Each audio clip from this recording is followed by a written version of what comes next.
nosso novamente especial Advento.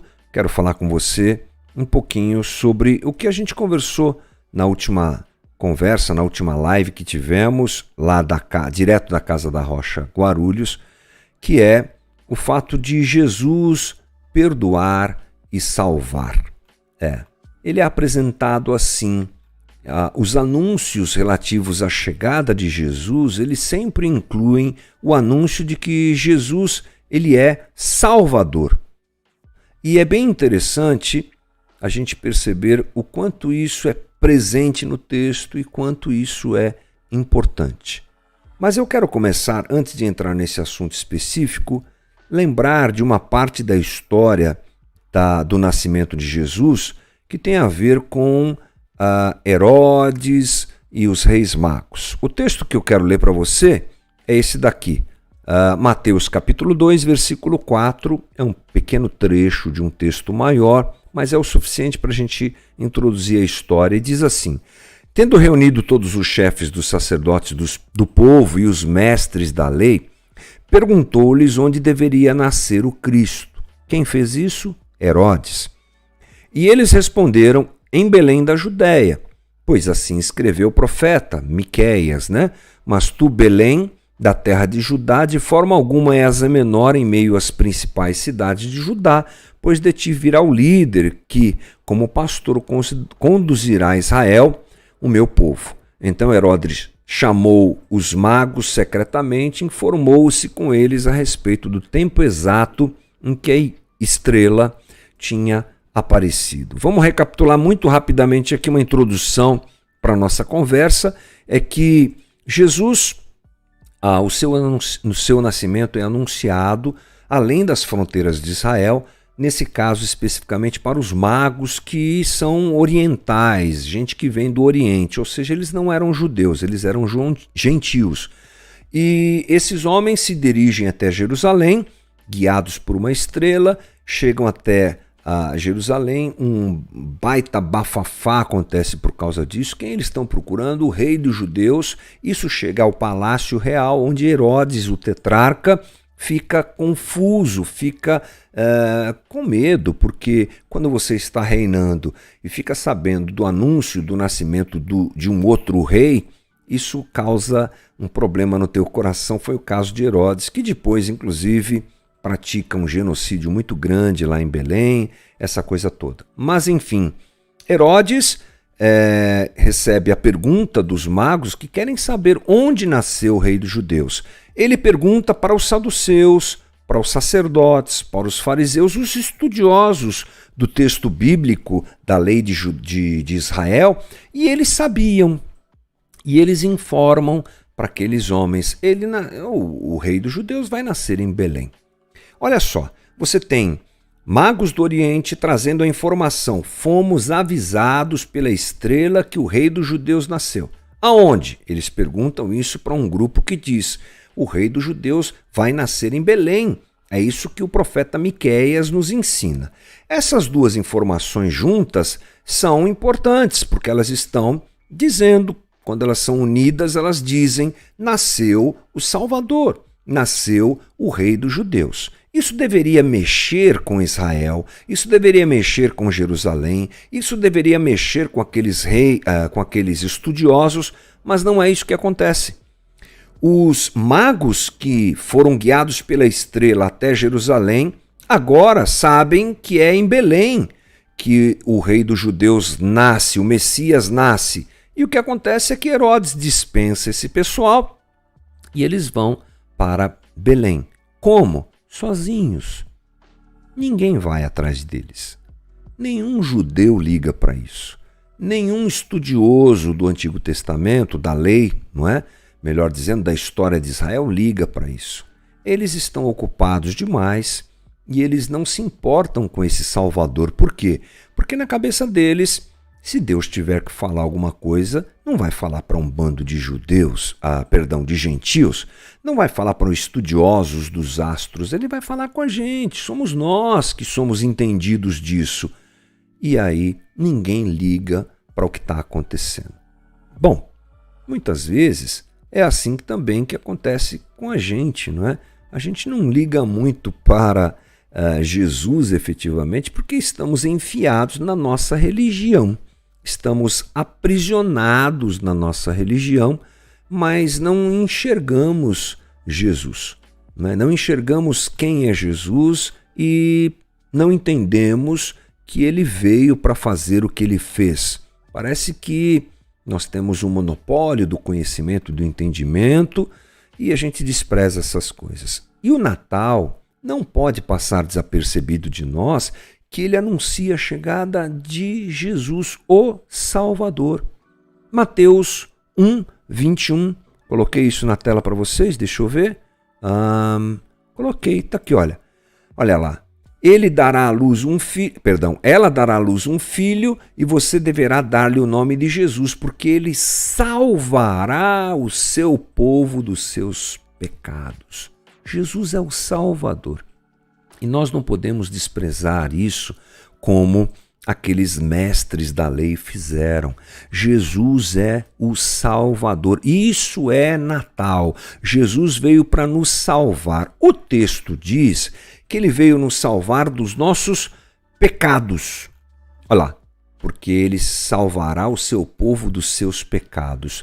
Bom, a palavra pecado sempre nos remete a perdão, porque a solução para o pecado é perdão. Sim, perdão é não ser cobrado de alguma coisa, mas salvação vai além. É não só não ser cobrado de alguma coisa, mas não ser mais escravizado por aquela coisa. O pecado é a aquisição de uma dívida por conta de um erro que nós cometemos. Nós fazemos coisas erradas e somos errados, não é? Em nossa essência. E essa é alguma coisa que gera um débito, porque nós ofendemos a Deus. A nossa própria existência pecadora, ela ofende a Deus, que só em seu amor e graça nos alcança. Porque Deus é amor pleno, graça plena, então ele se dispõe a conviver com gente como nós, mas nós somos eternos devedores. Estamos sempre devendo. Ainda que a gente faça tudo certo, essa conta não fecha. Imagina você ter um débito com alguém, absurdo. Ainda que você pegue todo o teu salário e dê para aquela pessoa, você está sempre devendo. Sabe essas histórias de juros abusivos? O pecado é mais ou menos isso daí. Nós sempre somos devedores. Ainda que a gente faça tudo certo, a gente continua devendo. E Deus vem na pessoa de Cristo para nos libertar disso. Então ele, além de nos perdoar, ele nos tira essa coisa de ficar gerando débito atrás de débito. Ele tira de nós a escravidão. Nunca será plena essa libertação. Não, porque nós estamos aqui no meio desse mundo pecador e somos essencialmente pecadores. Mas uma ação que Jesus faz em nós é libertar cada um de nós desse poder do pecado. E a gente vai deixando de pecar. Sim, sempre pecaremos. Mas tipo assim, a gente vai sendo livre disso e nos parecendo mais com Jesus. Haja visto o fato de que esse é o grande plano divino. Como diz Romanos 8, 29, que Deus nos predestinou para nós sermos conforme a imagem de Cristo, gente mais parecida com Cristo. Então a chegada de Jesus é o anúncio dessa salvação. A gente vai melhorando dia a dia, não pelo nosso mérito, mas pela graça de Jesus e pela obra que ele faz em nós através do seu próprio Espírito que habita em nós. Bom, o detalhe é que às vezes a gente se comporta como esse grupo de fariseus e saduceus aí. Nós não entendemos que Jesus veio para fazer isso, nós achamos que pecado é só uma questão de coisas muito grandes, de coisas muito pesadas e muito difíceis, e não percebemos que pecado é realmente alguma coisa óbvia. E que Jesus veio nos salvar também do óbvio. Sempre que a palavra pecado aparece, ela tem a ver muitas vezes na cabeça da gente com barbaridades. O pecador, então é o assassino, o estuprador, o ladrão, o corrupto, o traidor. Sim, essas são manifestações do pecado, mas o pecado se apresenta também no óbvio. que a gente não consegue perceber. Ele se apresenta na impaciência, ele se apresenta na ansiedade, na cobiça, no orgulho, na arrogância, no desleixo. E a gente não resolve isso por um esforço próprio, e nem nós resolvemos isso também, nós também não resolvemos isso, melhor dizendo, com receitas. Vai no curso tal, olha, pode ser até um bom instrumento, mas essas coisas se resolvem com salvação, transformação do ser humano. Vai no congresso, olha, ouça, leia tal livro, tudo isso faz parte. Eu não estou aqui desqualificando essas coisas, mas se elas forem vistas somente como uma receitinha, o que tem que acontecer não acontece. E sabe o que é que tem que acontecer? Nós temos que ser salvos. Eu e você precisamos de salvação. Portanto, o que a gente pode ter como boa notícia num Natal como esse? É que chegou o Salvador. Ele que pode nos livrar tudo isso, chegou. Agora nós precisamos entender que o jeito que vivemos é um jeito pecaminoso e só Jesus pode nos salvar. Outra coisa que acontece é que nós estamos metidos na nossa religião. E assim como aqueles homens que desprezaram Jesus, nós também fazemos isso. A prática da religião dá uma certa ideia de que nós não precisamos de ninguém para nos salvar. Não é? Porque fazemos tudo tão certinho, a gente cumpre todos os requisitos da religião. Para que ser salvo? Então, esse é um pensamento absurdamente, completamente religioso. O texto de Lucas 2,11 diz: hoje na cidade de Davi nasceu o Salvador. Jesus é apresentado como o Salvador. E é assim que nós devemos encarar tudo isso. E ele salva quem? Ele salva quem quer ser salvo. Basta isso. Ele salva quem acredita que ele é Salvador. E a igreja, às vezes, não faz muito esforço para deixar isso claro. Né? Enfiados na nossa religião, gostamos de acusar o outro, gostamos de nos colocar como melhores do que o outro. Mas esse tempo que nós vivemos é o tempo da salvação. Olha só o que diz 2 Coríntios 5,19. Deixa eu ver se eu preparei esse texto para vocês ou não. Não preparei, mas eu lerei aqui. Diz assim: ou seja, que Deus em Cristo estava reconciliando consigo o mundo, não levando em conta os pecados dos homens, e nos confiou a mensagem da reconciliação. Gente, o que Paulo fala é que Jesus veio para salvar. E ele é o reconciliador entre Deus e os homens. E nós precisamos saber disso, porque às vezes o que nós fazemos é dificultar esse processo.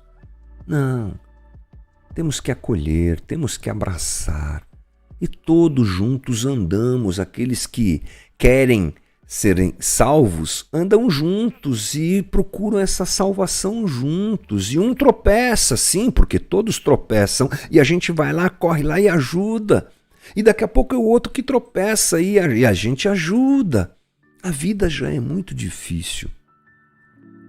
E viver distante das propostas dessa sociedade também é difícil.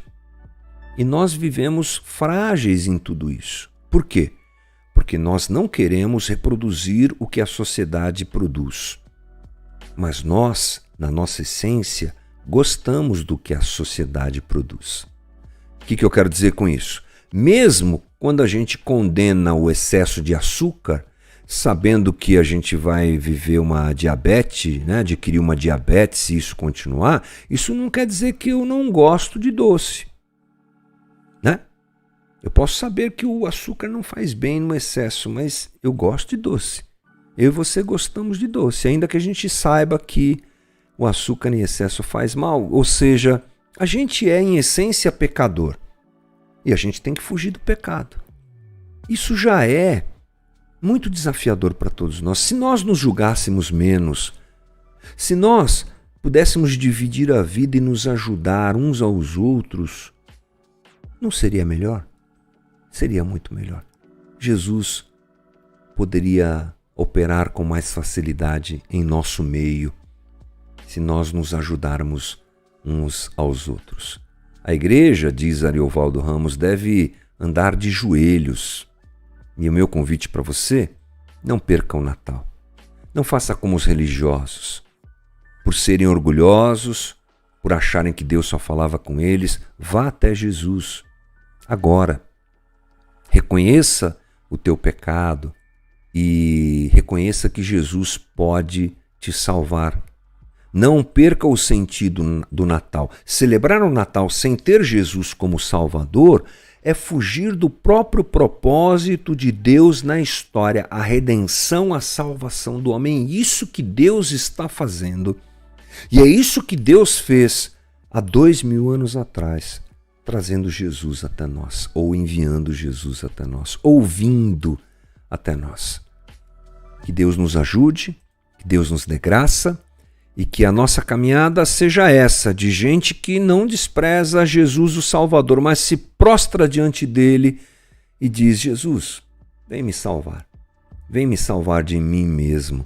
E assim, amanhã, a gente acorde como gente melhor do que hoje, gente mais parecida com Jesus.